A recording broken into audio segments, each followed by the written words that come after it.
7월 10일에 휴대전화 분실해서 교체하셨다고요? 네, 그렇습니다. 맞습니까? 네, 그렇습니다. 이종호 블랙펄 인베스트먼트 전 대표가 증인의 이름을 들어서 별 2개 다는 거 전화가 오는데 별 2개 달아줄 것 같다라는 녹취록이 언론에 공개된 날이 그 전날이에요. 7월 9일. 그리고 이종호 전 대표도 공수처 출석을 앞둔 7월 15일부터 출석 이후 22일 사이에 4차례의 휴대전화를 교체한 것으로 확인이 됐거든요. 증인은 지금 현재 공수처에 고발이 된 상태인데 혹시 있을 휴대폰 압수수색 사항에 대비해서 증거인멸을 한 것이 아니냐라고 의심받을 수 있습니다. 분실이 확실합니까? 네, 그렇습니다. 그 분실의 경위도 공수처에서 다 알리바이 입증이 가능한가요? 분실했습니다. 그 10월부터 14일까지 연가를 내셨고 연가를 낸 첫날 폰을 분실해서 새로 교체했다라고 주변인들에게 굳이 불어 알리신 것으로 언론 보도를 통하면 확인이 되는데 경찰서장은 당연히 그 연락 번호가 상태를 유지해야 바뀌셨나요? 됩니다. 네, 그렇습니다. 핸드폰 번호를 아예 바꾸셨나요? 네, 그렇습니다. 보통 핸드폰 분실해서 교체할 때 번호까지 바꾸나요? 통상 일상적이진 않은 것 같습니다. 경험이 이종호 전 대표를 만나거나 직접 통화를 하신 적이 있습니까? 오늘 증인 선서하셨습니다. 만나지 않았습니다. 만난 적 없으십니까? 네. 이종호 대표에게 승진 로비를 요구한 바가 있으십니까? 없습니다. 간접적으로도 없으십니까? 없습니다. 이종호 전 대표의 그 소위 멋쟁 해병 단톡방에 이례적일 정도로 오랜 기간 동안 증인의 부속실장 역할을 해왔고 지금도 증인의 근무처에서 부속실장으로 있는 최모 경위가 있었습니다. 알고 있습니까? 모릅니다. 모릅니까? 네. 언론 보도 다 나왔는데 모르십니까? 언론 보도 통해서 네, 알게 됐습니다. 경무관 그 부속실이 계속해서 이어져서 근무를 하는 경우가 5년 동안 39번이고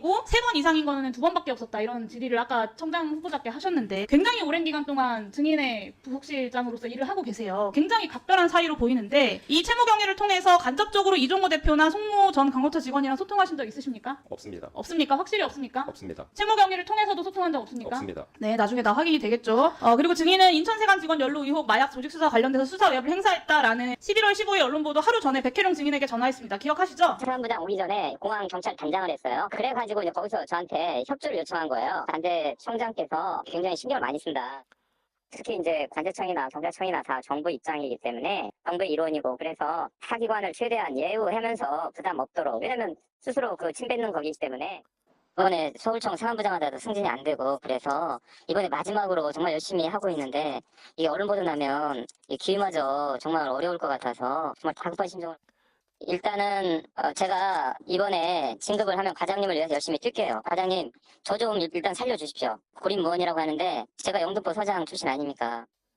네, 보시면 언론 보도 나면 이 기회마다 정말 어려울 것 같아서 다급한 심정으로 그리고 과장님 위해서 정말 열심히 뛰겠다. 고립무원이라고 하는데 제가 영등포 서장 출신 아닙니까? 라고 하셨어요. 네. 이 내용들 보면 본인 스스로의 행위가 증인의 승진을 가로막을 그러니까 징계를 받을 만한 사안으로 판단했다라고 볼 수밖에 없는데요. 그런 판단 하신 거 맞습니까?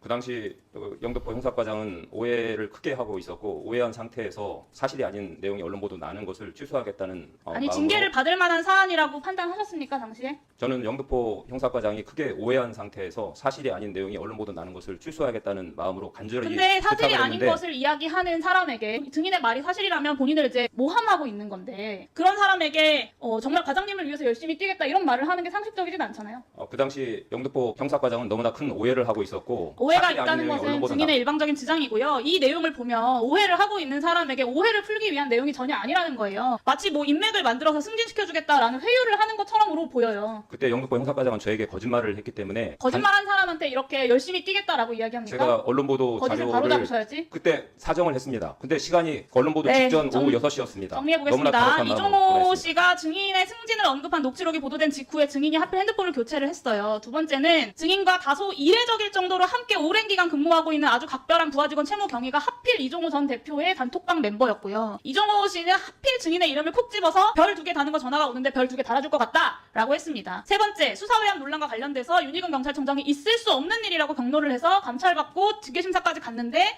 중앙징계위원회는 증인에 대해서 가장 낮은 수위의 징계도 아니고 불문으로 결정했어요. 이 더 높은 자리로 승진시켜 증인의 그 지위를 이용하고 싶었던 이종호 씨가 영향력을 행사한 것이 아닌가 충분히 의심할 만하다고 생각하는데 어떻게 생각하십니까? 전혀 아닙니다. 저는 징계위원회에서 성실히 임했고 의견서도 제출했고 변호사 입회하에 성실히 소명했습니다. 네, 마지막으로 묻겠습니다. 이종호 씨 그 녹취록에 보면 별 2개 다는 거 전화가 오는데 별 2개 달아줄 것 같다라는 표현이 있어요. 별 2개 다는 거 전화가 오는데 라는 그 전화 본인입니까? 전 모르는 일입니다.